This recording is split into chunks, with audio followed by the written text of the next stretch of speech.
ఇప్పుడు మనం తెలుసుకోబోయే కథ భూమిలో దాగి ఉన్న మహాశక్తి కథ.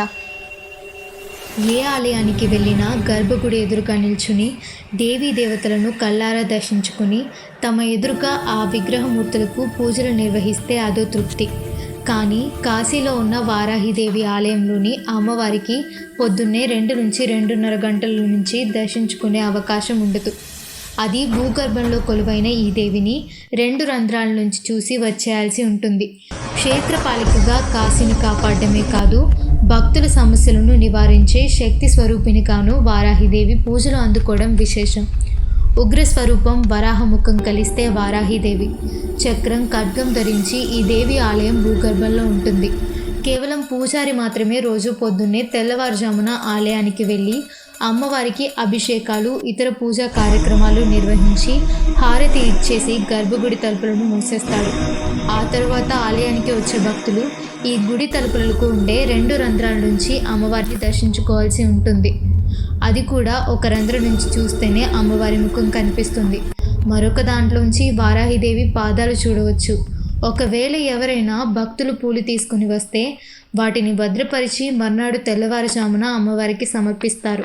అంతేకాదు, ఈ ఆలయంలోని అమ్మవారికి అలంకారం చేసే ముందు పూజారి కూడా కళ్ళకు గంతలు కట్టుకుంటారని చెబుతారు. కాశీలో ఉన్న ఈ క్షేత్రం అత్యంత మహిమాన్వితమైనదిగా పేర్కొంటారు. ఆషాఢ మాసంలో నవరాత్రులు పూజలు అందుకునే ఈ దేవి గ్రామ దేవతగా కాశీని కాపాడుతుందని పురాణాలు చెబుతున్నాయి. దుర్గాదేవి రక్తబిజుడు అనే రాక్షసుని సంహరించేందుకు తన శరీరం నుంచి సప్తమాతృకులను సృష్టించినప్పుడు వరాహమూర్తి నుంచి వారాహి శక్తి ఉద్భవించిందట. ఆ వారాహిదేవి రక్తబిజుడు పైన కూర్చుని తన దంతాలతో అతన్ని అంతమొందించిందని పురాణాలు చెబుతున్నాయి. కాశీకాండ ప్రకారం శివుడు 64 మంది యోగినులను కాశీకి పంపించాడట. వాళ్ళందరి కాశీ పట్టణం నచ్చడంతో అక్కడే ఉండిపోయేందుకు సిద్ధమయ్యారట. ఆ యోగినులలో వారాహిదేవి కూడా ఉందని, అప్పటి నుంచి అమ్మవారు కాశీని దుష్ట శక్తుల నుంచి కాపాడే గ్రామదేవతగా వ్యవహరిస్తుందని ప్రతీది. వారాహిదేవి సూర్యాస్తమయమయ్యేసరికి ఆలయం నుంచి బయటికి వచ్చి కాశీనగర సంచారం చేసి తిరిగి తెల్లవారుజామున గుడికి చేరుకుంటుందట.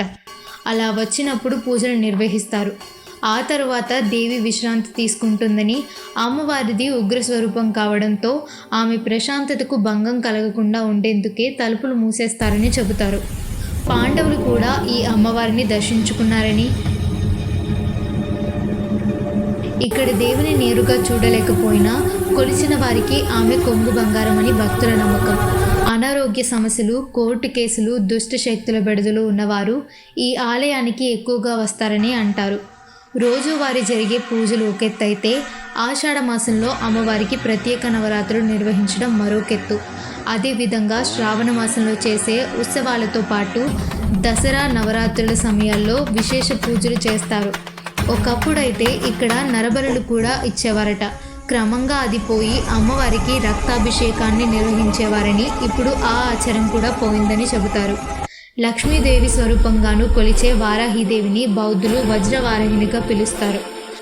దేశంలో వివిధ రాష్ట్రాల్లో ఉన్న వారాహిదేవి ఆలయాల్లో అమ్మవారిని రకరకాల పేర్లతో కొలుస్తున్న పూజల్ని మాత్రం ఎక్కువగా రాత్రిపూటే నిర్వహించే సాంప్రదాయం కొనసాగుతుంది. ప్రధానంగా అమావాస్య, పౌర్ణమి రోజుల్లో విశేష పూజలు జరుగుతాయి. ఉదయం 5 నుంచి 8 లోపు ఈ ఆలయం వారణాసిలోని విశ్వనాథ ఆలయం నుంచి నడిచి వెళ్లేంత దూరంలో ఉంటుంది.